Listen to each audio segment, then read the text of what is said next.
আল কোরআনের প্রথম বাণী পড়ো, আল হাদিসে নবীর কথা পড়ো। আল কোরআনের প্রথম বাণী পড়ো, আল হাদিসে নবীর কথা পড়ো। পড়ে পড়ে শেখো, শিখে শিখে তুমি তোমার নিজের জীবন গড়ো। সুবহানাল্লাহ। আল কোরআনের প্রথম বাণী পড়ো, আল হাদিসে নবীর কথা পড়ো। আল কোরআনের প্রথম বাণী পড়ো, আল হাদিসে নবীর কথা পড়ো।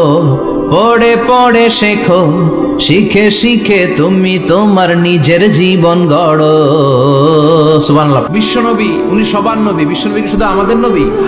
উনি হিন্দুদের নবী, উনি বৌদ্ধদের নবী, উনি অগ্নি উপাসকদের নারীদের নবী, উনি পুরুষদের নবী, উনি আরবদের নবী, উনি অনারবদের নবী, উনি বিশ্বনবী। উনি বিশ্বনবী সবার জন্য এসেছেন, as a father, as a husband, as a lawgiver, as a lawmaker, as a reformer of the society, as a commander, as a messenger. Muhammad is the superman. স্বামী হিসেবে, বাবা হিসেবে, নেতা হিসেবে, সমাজ সংস্কারক হিসেবে, আইন প্রণেতা হিসেবে, সর্বোপরি একজন নবী হিসেবে মুহাম্মদ সাল্লাল্লাহু আলাইহি ওয়াসাল্লাম মানুষের কাছে সুপারম্যান। সুপারম্যান ছিলেন তো, যে সবকিছু করে দেখাতে পারে আল্লাহর রহমতে। বিশ্বনবীকে তো আল্লাহ এই বরকত দিয়েছে। বিশ্বনবীর হাতে বরকত, পায়ে বরকত। বিশ্বনবী যদি কোনো বাচ্চার মাথায় হাত বুলিয়ে দিত, ওই বাচ্চার মাথার চুল বড় হয়ে যেত। এক ভণ্ডল মুসাইলামাতুল কাযযাব, সে কয় আমিও নবী। সবাইকে তাহলে তুমিও আমাদের বাচ্চার মাথায় হাত বুলায় দাও। মুহাম্মদ তো হাত বুলায় দিলে বাচ্চার মাথায় চুল বড় হয়। মুসাইলামা কয়ে নিয়ে আয় বাচ্চা। বাচ্চা নিয়ে আসছে, বাচ্চার মাথায় হাত বুলায় দিস, চুল তো বড় হয় না। আর মাথা ছিল আজীবন টাক মাথা। যে বাচ্চার মাথার মধ্যে এই বেয়াদবের হাত লেগেছে, ওই বাচ্চার মাথাটা আজীবন ছিল টাক, চুল বড় হবে তো দূরের কথা। কি বরকতের নবী! অনেক সাহাবী এসে বলছেন, ইয়া রাসূলুল্লাহ, আমাদের তো পানি নাই, কি করব? বিশ্বনবী যে কুলি করে কুলির পানি কুয়াতে ফেলেছে, মুহূর্তের মধ্যে পাম্প মেশিন দিয়ে পানি উঠালে যেমনি পানি উঠতে থাকে, পুরো কুয়ার পানি উঠছে উপরে, ওভারফ্লো হতে শুরু করেছে। অনেক জায়গায় কুয়ার পানি লবণাক্ত, সাহাবারা খেতে পারে না। ইয়া রাসূলুল্লাহ, আমাদের কুয়ার পানি লবণাক্ত। বিশ্বনবী ওযু করে আবার কুলির পানি ছাড়লেন, এর মধ্যে লবণাক্ত কুয়ার পানি মিঠা পানিতে পরিণত হলো। যেখানে হাত দিয়েছেন ওখানেই বরকত আছে না নাই? এজন্য বিশ্বনবীর সুন্নাহ আছে, যেখানে আমরা আছি সরাসরি কোরআনের দিকে যাই, কারণ এই কিতাবে অনেক বরকত। আমি আমার খুতবার শুরুতে আল কোরআন আল কারীমের 29তম পারার একটি সূরা, সূরাতুল ইনসান, এই সূরার একটি আয়াত তেলাওয়াত করেছি। এই সূরার আলোকে এই চমৎকার রজনীতে আমরা কিছু কথা শুনবো ইনশাআল্লাহ। পড়ে এখন যেমনি আপনারা চুপচাপ, শেষ পর্যন্ত চুপচাপ থাকবেন তো, নাকি ওঠা বসা করবেন না? তাহলে আদব নষ্ট হবে। আদব নাই তো কিচ্ছু নাই, আদব আছে তো সব আছে, ঠিক না? সূরার নাম হচ্ছে সূরাতুল ইনসান। সবাই বলেন সূরার নাম, আরো জোরে বলেন ইনসান। 29তম পারায় অবস্থিত। কোন পারায়? 31টা আয়াত। কয় আয়াত? এই সূরাটা মাক্কি সূরা। কি সূরা? বিশ্বনবীর জীবনে দুইটা পর্ব, একটা মাক্কি পর্ব আর একটা মাদানী পর্ব। হিজরতের আগে যে সূরা নাজিল হয়েছে এগুলো মাক্কি, হিজরতের পরে যা নাজিল হয়েছে এগুলো মাদানী। এটা বিশ্বনবীর হিজরতের আগে নাজিল হওয়ার সূরাগুলোর অন্তর্ভুক্ত, ঠিক কি না? ঠিক এতটুকু কথাবার্তা ক্লিয়ার না? এবার আসুন সামনে যাই। সূরাতুল ইনসানই শুধু সূরাতুল ইনসানের নাম নয়, এছাড়াও এই সূরার আরেকটা নাম আছে, সে নামটা হচ্ছে সূরাতুদ দাহার। হাফেজ আছো কারা কারা? দেখি হাত তোলো। অনেক আছে, মাশাআল্লাহ মাশাআল্লাহ।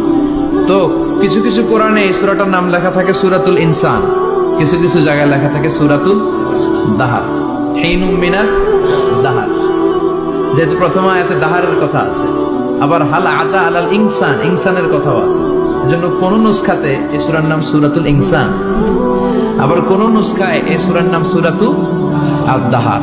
এই সূরাটা বুখারীর বর্ণনায়, বুখারী সহিহ বুখারীতে এসেছে যে বিশ্বনবী সাল্লাল্লাহু আলাইহি ওয়াসাল্লাম জুমার দিন ফজরের নামাজের যে ফরজ 2 রাকাত, এই ফরজ 2 রাকাতের দ্বিতীয় রাকাতে এই সূরাটা বিশ্বনবী পড়তেন। প্রথম রাকাতে সূরাতুস সাজদা পড়তেন, আলিফ লাম মিম তানজিলুল কিতাব লা রাইবা ফি মির রাব্বিল আলামিন। প্রথম রাকাতে সূরাতুস সাজদা আর দ্বিতীয় রাকাতে পড়তেন সূরাতুল ইনসান। সুবহানাল্লাহ পড়েন। ইনসান শব্দের অর্থ হচ্ছে মানুষ। ইনসান মানে কি? সবাই বলেন। আপনারা কি? আমরা কি? আমরা মানুষ। তাই মানুষের নামে আল্লাহ কোরআনে সূরা দিলেন, এজন্য জিনেরা মাইন্ড করার সুযোগ নেই। জিনদের নামেও সূরা আছে। কি নাম? সূরাতুল জিন। মানুষ হচ্ছে কোরআনের সেন্ট্রাল আলোচ্য বিষয়। খুব ভালো করে খরগোশের মতো কানটা খাড়া করে শুনবেন। মানুষ হচ্ছে কোরআনের কেন্দ্রীয় আলোচ্য বিষয়, central theme of the holy Quran, subject matter, central subject matter of the holy Quran. কোরআনের কেন্দ্রীয় আলোচ্য বিষয় হচ্ছে কি? কথা বলেন। মানুষ। মানুষকে নিয়ে কোরআনে যত কথা, মানুষকে নিয়ে যত আয়োজন, সবকিছু মানুষকে নিয়ে। এজন্য মানুষই হচ্ছে কোরআনের কেন্দ্রীয় আলোচ্য বিষয়। চিল্লায় পড়েন আল্লাহু আকবার। আবার আল্লাহ বললেন, গোলাম, এই কোরআনের প্রথম সূরার নাম ফাতিহা, দ্বিতীয় সূরার নাম হলো আল বাকারা। বাকারা শব্দের অর্থ হলো গাভী। আর এই কোরআনের সর্বশেষ সূরার নাম হলো সূরাতুন নাস। নাস মানেও মানুষ। আল্লাহ বুঝাতে চাইলেন, কোরআন শুরু করেছি প্রাণীর নামে একটা সূরা দিয়ে, আরে কোরআনটারে শেষ করেছি মানুষের নামে একটা সূরা দিয়ে। তার মানে এই কোরআনটা যদি ভালোভাবে হৃদয়ঙ্গম করতে পারো, তোমাদের মধ্যে পশুত্বের যে প্রবৃত্তি আছে, পশুত্ব দূর হয়ে তুমি মানুষের মতো মানুষ হয়ে যাবা। কোরআন পড়লে আপনার মধ্যে পশুত্ব থাকবে না, আপনি মানুষ হবেন, মানুষের মতো মানুষ। কিসের মতো? এই পৃথিবীতে মানুষ হওয়া সবচেয়ে কঠিন, মানুষের বড় অভাব। অনেকে বলবেন, কি বললেন হুজুর, পৃথিবীতে প্রায় 600 কোটি মানুষ আর আপনি কোন মানুষের অভাব? আসলে 600 কোটি যা দেখা যায় এগুলো মানুষ না, এগুলো জনসংখ্যা। এজন্য বলা হয় বাড়ছে জনসংখ্যা, কমছে মানুষ। বাড়ছে কি কমছে কি? মানুষ সব মানুষ হতে পারে নাই, মানুষ হওয়া বড় কঠিন। এই কোরআন এসেছে মানুষের মতো মানুষ বানাতে। গরুর পেট থেকে যদি কিছু বেরোয় আমরা ওইটারে বলে গরু, ছাগলের পেট থেকে বেরোলে ওটা ছাগল হয়ে যায়, কিন্তু মানুষের পেট থেকে বেরোলে ওটা মানুষ হয় না, ওটারে মানুষ বানাইতে হয়, ওইটারে মানুষ করতে হয়, তাই না? আবার ছাগলকে কেউ কোনোদিন বলে না তুই ছাগলের মতো ছাগল হ, গরুকে কেউ কোনোদিন বলছে তুই গরুর মতন গরু হ, কিন্তু মানুষকে বলা হয় তুই মানুষের মতো মানুষ হ। কোরআন এসেছে আমাদেরকে মানুষের মতো মানুষ বানাতে, ঠিক কি না? আসল মানুষের বড় অভাব, আসল মানুষের বড় সংকট। এই কোরআন এসেছে আমাদেরকে আসল মানুষ বানাতে। কোরআন এসেছে আমাদেরকে মানুষের মতো মানুষ বানাতে। এজন্য যে মা বাবারা চান আপনার ছেলে টেন্ডারবাজ না হোক, চাঁদাবাজ না হোক, 31st নাইটে মেয়েদের ওন্না ধরে টান না দেয়, ফেন্সি ডিলের টাকার জন্য আপনারা লাথি মেরে ঘর থেকে বের না করে দেয়, ওই মা বাবারা ছেলে মেয়েদেরকে একটা কিতাব পড়ায় দিবেন। কিতাবটার নাম কি? এই কিতাবটা পড়লে আপনার ছেলেরা শিক্ষিত বানাবে কে? আমি বলি teach your children the holy Quran, holy Quran will teach your children everything. আপনি আপনার ছেলেরা শুধু কোরআন শিখান, কোরআন আপনার ছেলেরা গোটা দুনিয়াটা শিখায় দিবে। কারণ কোরআনের প্রথম বাণী হচ্ছে পড়ো, educate yourself, educate your generation. নিজে শিক্ষিত হও, সভ্য হও, সিভিলাইজড হও। শিক্ষার কথা কোরআনে আছে না নাই? কোরআনের প্রথম শব্দটা কি? ইকরা। ইকরা মানে কি? সবাই বলেন প্রথম শব্দটা কি? আল কোরআনের প্রথম বাণী পড়ো, আল হাদিসে নবীর কথা পড়ো। আল কোরআনের প্রথম বাণী পড়ো, আল হাদিসে নবীর কথা পড়ো।